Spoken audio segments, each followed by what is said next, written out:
अस्सलाम वालेकुम जी, welcome back to my channel. तो आज आपके लिए बहुत ही मज़ेदार आलू अंडे का सालन की रेसिपी लेके आई हूँ, जो आप इस तरीके से बनाएँगे ना तो इतना मज़े का बनेगा और सब जो है ना इसको बार-बार माँगेंगे। तो चलिए रेसिपी को देख लेते हैं। सबसे पहले आपको जो चाहिए ऑयल आपने जो है थोड़ा-सा अपनी हंडिया से कम डालना है, जितना हम नॉर्मल डालते हैं। उसके अंदर हम 1 टीस्पून डालेंगे लहसुन अदरक का पेस्ट और इसको हम हल्का-सा फ्राई करेंगे, बहुत ज़्यादा इसको आपने गोल्डन नहीं करना। साथ ही इसमें हम डाल देंगे 1 टेबलस्पून ज़ीरे का और इसको भी आपने लहसुन अदरक के साथ ही फ्राई कर लेना है। उसके बाद जी यहाँ पे हम आलू लेंगे क्योंकि हम आलू अंडे बना रहे हैं। आलू की क्वांटिटी मैंने 4 आलू लिए थे और उनको छोटे-छोटे साइज़ेज़ में कट कर लिया था। आप अपने हिसाब से आलू कम-ज़्यादा कर सकते हैं। अच्छा जी, जब तक आलू फ्राई हो रहे हैं तो यहाँ पे मेरे पास 3 टमाटर छिलके उतार के, 4 हरी मिर्चें हैं और यहाँ पे मैंने ब्राउन प्याज़ यूज़ किया। अगर आपके पास ब्राउन प्याज़ नहीं है तो आप एक दरमियाने साइज़ की प्याज़ लेके उसे ब्राउन कर लें और थोड़ी-सी हमने 4 से 5 चम्मच दही के लिए और इन्हें ब्लेंड कर लिया है। अच्छा, अगर आपके पास ब्राउन प्याज़ नहीं होगी ना, तो पहले आपने प्याज़ फ्राई करके फिर टमाटरों के में जो है ब्लेंड करनी है। कच्ची प्याज़ से जो है स्मूथ पेस्ट नहीं बनता। तो अब यहाँ पे हम स्पाइसेस डाल रहे हैं। नमक अपने टेस्ट के हिसाब से आपने डालना है।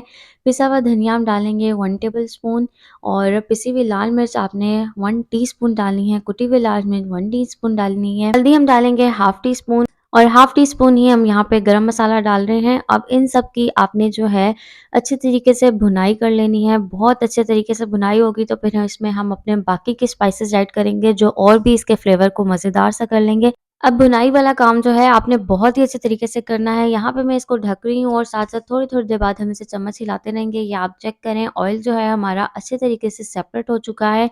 तो बस इसको आपने मिक्स कर लेना है और ध्यान रहे ये बिल्कुल भी नीचे ना लगे। जब आप ब्राउन प्याज़ डालते हैं तो मसाला जो है आपका बहुत जल्दी नीचे लगने लग जाता है। अब यहाँ पे 1 टीस्पून हम डाल रहे हैं पेपरिका पाउडर और 1 टीस्पून हमने यहाँ पे चिकन पाउडर डाला है और हाफ टी स्पून हमने गरम मसाला पहले डाला था और हाफ टी स्पून हम अब डालेंगे, ठीक है? अब इन सारी चीज़ों को आपने अच्छी तरह मिक्स कर लेना है और इनकी भी अच्छी तरीके से भुनाई कर लेनी है। और भुनाई की मैं आपको एक निशानी बताती हूँ, आप ये चम्मच पे चेक करेंगे ना तो आपके मसाले के अंदर से ऑयल से फ़ील होंगे, तो इसका मतलब है कि आपकी भुनाई जो है वो बहुत अच्छे तरीके से हो गया। अब इसमें आपने पानी डाल देना है, जितनी आपने ग्रेवी रखनी है उस हिसाब से आप पानी डाल दें। अब जी इसको हम कर लेंगे मिक्स और इसको आपने ढक के इतनी देर के लिए पकाना है जब तक हमारे आलू जो हैं वो डन हो जाएँ। यहाँ पे आप चेक कर सकते हैं जितना मैंने पानी डाला था उससे काफ़ी कम हो चुका है और आलू की कंडीशन मैं आपको चेक करा देती हूँ, तो आलू भी हमारा एकदम गल चुका है। तो अब इसको आप साइड पे करेंगे। अब दूसरी तरफ हमने लेना है एक फ्राई पैन और फ्राई पैन में हम डालेंगे थोड़ा-सा ऑयल और उसमें आपने बॉयल एग लेने हैं। यहाँ पे मेरे पास जो हैं 6 बॉयल एग्स हैं। आपकी मर्ज़ी आप जितने मर्ज़ी ले लें। अब इसको आपने नॉन स्टिक पैन में ही डाल के इस तरह हिला-हिला के हर तरफ से गोल्डन ब्राउन से करने हैं। थोड़ी देर में ये आप चेक करें ये बिल्कुल गोल्डन कलर में आ गए हैं। इस तरह अगर आप अंडे को डालते हैं ना तो बहुत ही इसका टेस्ट जो है बहुत ही मज़े का आता है। तो अब इसमें हम डाल देंगे अंडे और थोड़ा-सा ऑयल क्योंकि हमने ऑयल शुरू में भी कम डाला था। अब इसको आपने हल्की आँच पे थोड़ी देर के लिए पकाना है और इसको आपने धनिये से गार्निश कर देना है। तो बस इतनी सिंपल सी हमारी रेसिपी थी, लेकिन सर्दियों में ये रेसिपी बहुत ही मज़े की लगती है, तो इस रेसिपी को आपने ज़रूर ट्राई करना है और अपने फ्रेंड्स एंड फैमिली के साथ इस रेसिपी को लाज़मी हम कर शेयर लेते करना हैं है। अब आप डिश आउट।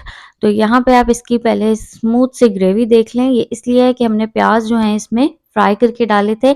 आई होप कि आपको रेसिपी जो है फुल समझ में आई होगी और मैंने बहुत अच्छे तरीके से डिस्क्राइब की होगी। तो मिलती हूँ तब तक एक नई रेसिपी के साथ। अपना ख़्याल रखिएगा, दुआ में याद रखिएगा। तब तक के लिए अल्लाह हाफ़िज़।